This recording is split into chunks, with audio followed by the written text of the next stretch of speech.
Acts chapter 2 or something like that. And there's a part in it where like Peter, and I don't know anything about the Bible. So Peter, I think, was the king or something, or maybe I think actually Peter was the religious leader of the community of maybe in Jerusalem or whatever. But it was a section where Peter walks through the sort of the street of Jerusalem, I guess, and the way they said it was kind of interesting. Peter didn't try to heal the sick or anything, but how they put it in the verse, and what the pastor really emphasized was that the shadow of Peter had served. Basically, Peter was acting as a vessel to God. It wasn't that Peter himself was healing these people, but Peter was simply an accomplice, a vessel through which God's power was descending upon the earth and healing all these people.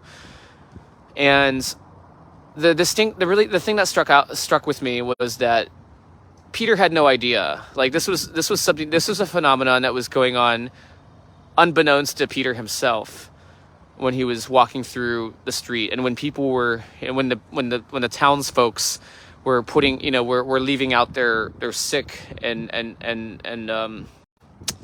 their sick and suffering like relatives and stuff, trying to get healed by Peter.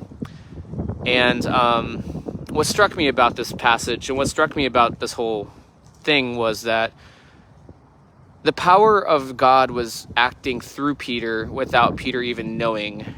And most importantly, without Peter even getting the acknowledgement that it was happening. And so, like, I think so often we, especially with social media and everything, we live in this sort of world where when we do when somebody does something good, they want some sort of reward. And even the concept of karma sort of implies that for every good thing that I do, I'm entitled to some good thing back.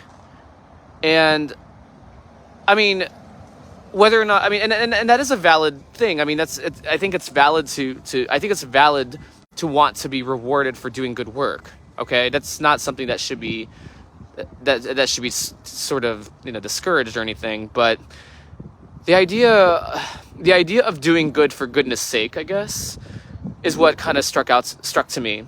And the idea that sort of that we shouldn't help other people for the reward of it, that we should help other people for just the sake of it, for its own sake. That's what stuck out to me. And and so often we live in this world where everything is so transactional, and like we expect that, like, oh well, we help we give $1 to a homeless person, so maybe therefore the universe owes us $1 back in some immediate to medium term future.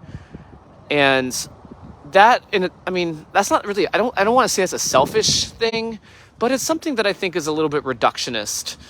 And it kind of just, it reduces kind of the goodness of helping each other out, the magic. It takes away the magic from helping others, and it takes away, and it really, honestly, when I think about it, it sort of discredits the Lord, because we're making it about us and not about the power of the Lord, and about sort of the joy, just the innate joy of helping somebody else and seeing somebody else around us prosper, even if it doesn't immediately affect us, even if their prosperity doesn't immediately bring us prosperity.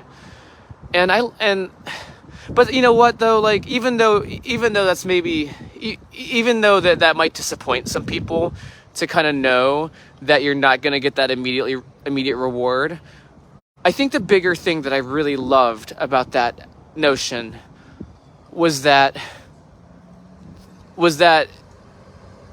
along with that notion goes the fact that there are impacts and secondary impacts and tertiary impacts of those good deeds that we don't even know about. And so thinking